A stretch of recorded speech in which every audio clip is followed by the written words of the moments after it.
We're over on router 1 right now because one thing I want to do is we didn't put a loopback on router 1. And it would be interesting since we know that each spoke is not seeing the other spoke's loopback. Let's put a loopback on router 1, advertise it, and see if the spokes see that.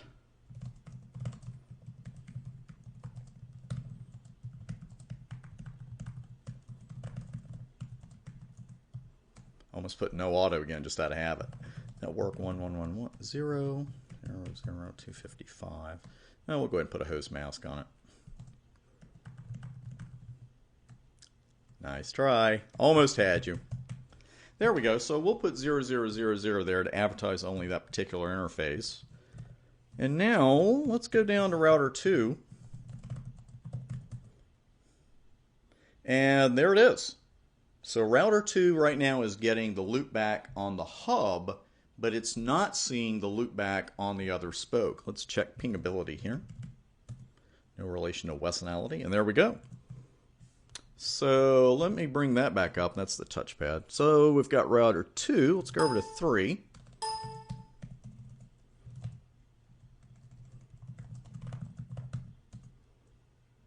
And there's the router 1 loopback. So we have something really odd going here. And it's actually a default that can trip you up a little bit. We got to be careful with it. It's something called split horizon. And the problem is, it's one of these things that comes with a huge benefit and can also cause issues as well. Because split horizon is an important routing loop prevention behavior. And we're talking about routing loops here. Of course, we're at layer 3 in the routing course. And the deal right now is this. Spoke-to-spoke communications have to go through the hub. There is no dedicated connection right now between routers 2 and 3.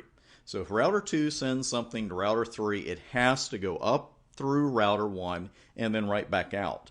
And that's where split horizon comes in.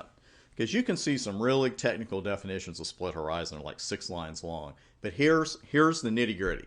It dictates that a router can't advertise a route back out the same interface upon which that route was originally learned. Nothing to it. So right now, router 1 is learning about router 3's loopback via an EIGRP update received on serial 0/1/0. The thing is, router 1 now cannot advertise that same network out that same interface, and that's the only way router 1 has to talk to router 2. So 2 can't possibly learn about that network. And the thing is, router 1 is also learning about router 2's loopback via an update on that same interface, serial 0/1/0, and router 1 can't advertise that network back out the same interface. So that's why our spokes aren't seeing the loopback on the other spoke. Now, thankfully for us, split horizon can be disabled. And in a lab environment, it doesn't really worry me to do that, mostly. But in a production network, you want to be really careful about doing that, because you might get the result you want. You might get the routes advertised where you want them, but you might get other results that you don't want. Now, split horizon it's interesting.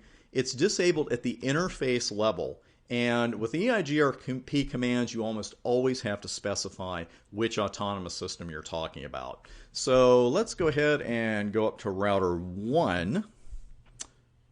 Fix that. Here we go. Yeah, my little key combination there. So let's go up to 1. And no IP split is the way the command starts. Then you need to put EIGRP in. Then you need to put the AS number in. And then finally, you are done. Now, here's a little something we ought to be aware of. And this differs with iOS versions. The NP exam is not going to get into iOS differences, but it used to be that when you did this, the connections just dropped. The adjacencies dropped.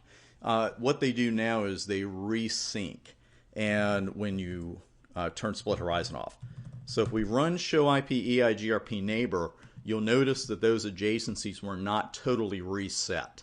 Because again, that's what used to happen. It's one of the things, you turn split horizon off and you get these messages that say the neighbor is down, and then a minute or so later they'd come back up. But now we really like this. This is a newer thing. It resyncs and we don't lose the adjacency totally. So the proof is in the virtual pudding. So let's go down to router 2.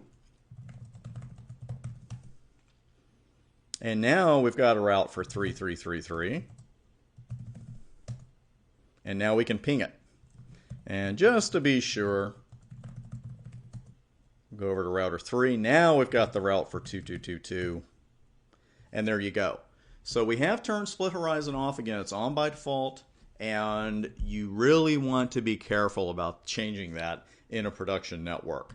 Now let's see. We want to go, we've got those. We're going to add a network to our lab next and go through some lab work with this. So I'm going to stop this particular video here.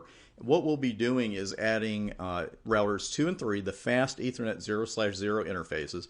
We're going to put these in on the 172.12.23.0/27 network, and we'll do that at the very beginning of the next lab.